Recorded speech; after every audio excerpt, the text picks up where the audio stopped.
a weekend night out in Austin, Texas. It's supposed to be fun, right? But it turned into an absolute nightmare. We're going to walk through exactly what happened at Buford's bar, who was behind it, and why this is now a massive federal investigation. So let's just start with the heartbreaking numbers. When the shooting stopped and the smoke cleared, 2 people had tragically lost their lives. And it didn't end there. 14 other people were injured in the chaos. For at least 3 of them, we later learned, the situation was critical. Just a horrible, horrible toll.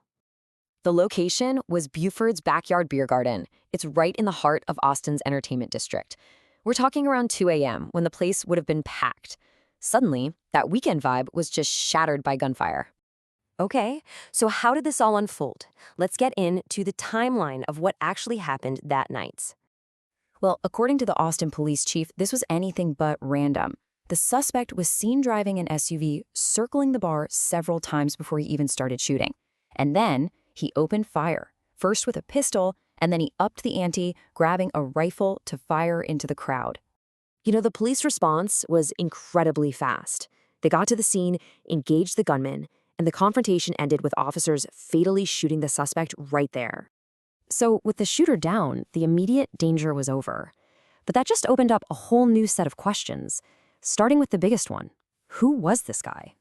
Police quickly identified him as 53-year-old Ndiaga Diagne, and we learned a few key things about him. He was a naturalized U.S. citizen who originally came from Senegal, and according to law enforcement sources, he also had a history of mental health issues. So how did he become a citizen? Well, Department of Homeland Security records really lay it all out. He first came to the U.S. way back in 2000 on a tourist visa. About 6 years later, he married a U.S. citizen and became a lawful permanent resident. Got his green card. And then, in 2013, he officially became a naturalized U.S. citizen. But here's where the investigation takes a really sharp and, frankly, chilling turn. We're talking about a potential link to terrorism. Suddenly, the question wasn't just who, it was why. Why did he do this? Was this some random act of violence, or was there something much bigger, something ideological driving him? And look, this wasn't just media speculation. This came straight from the FBI.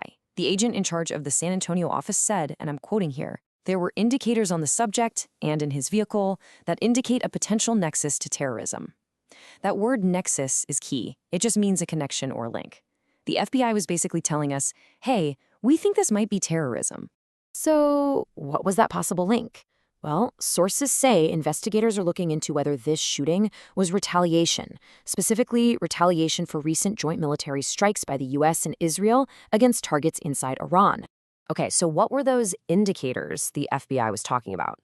At first, they were pretty quiet, but a law enforcement source eventually revealed a couple of really crucial details.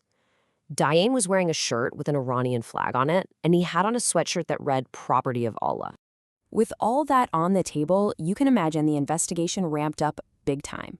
So what's happening now, and who's calling the shots? Yeah, this is way beyond a local police matter now. The FBI's Joint Terrorism Task Force is working directly with the Austin PD. That means they're bringing in the big guns, all the federal resources, evidence teams, digital forensics, the whole shebang. And this has gone all the way to the top. The White House press secretary confirmed that President Donald Trump has been fully briefed on what happened in Austin and where the investigation stands. Which leaves us with this really disturbing question. We've seen this man's journey, a guy who went through the whole process to become an American. Now, as the FBI tears apart his life, his history, everything he did online, what are they going to find?